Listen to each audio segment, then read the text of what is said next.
Lisa, a young college student with dreams of escaping her suffocating family environment, finally stumbled upon the perfect opportunity, a small, affordable apartment bordering the city's lively downtown. It wasn't much to look at, a bit rundown and smelling faintly of old carpets, but it was her personal sanctuary, a place where she could breathe and think without her family's toxic influence hovering over her. With her modest belongings in tow, Lisa moved into the cramped studio apartment, excited to embrace a new chapter in her life. The first few nights were uneventful, filled with unpacking boxes and arranging her sparse furniture. But there was tranquility in the routine, a sense of freedom she hadn't experienced before. On the fourth night, however, Lisa awoke abruptly in the dead of night. The room felt different, charged with a silence that was anything but quiet. Sitting up in bed, she realized she couldn't shake the feeling that she was being watched. Her eyes darted around the area, scouring the dim light streaming through the blinds. Nothing seemed amiss, yet the sensation persisted. The next day, Lisa shrugged off her irrational fears, attributing them to the stress of moving and the eerie creaks of an unfamiliar building.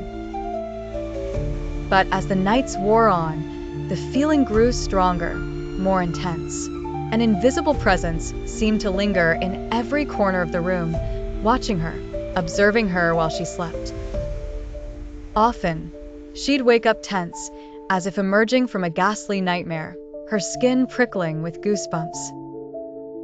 Lisa's academic focus began to suffer, her sleep-deprived brain unable to process the flood of information from her textbooks.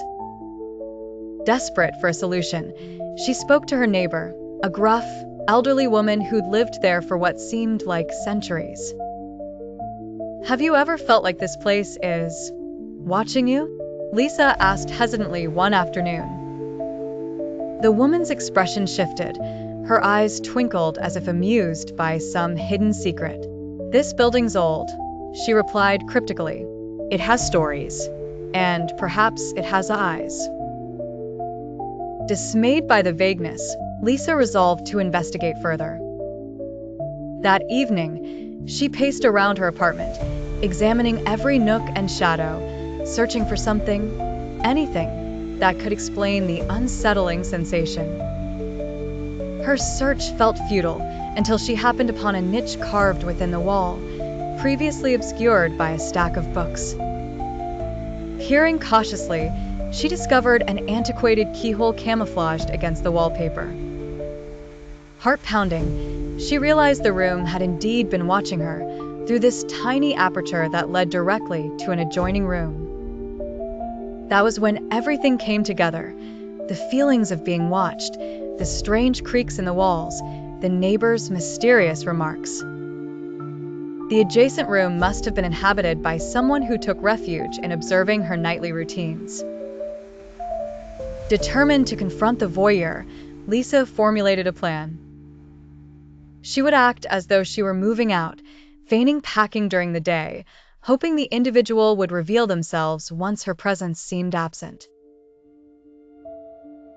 The plan was executed with precision. As darkness fell, Lisa lay in wait, pretending to be gone.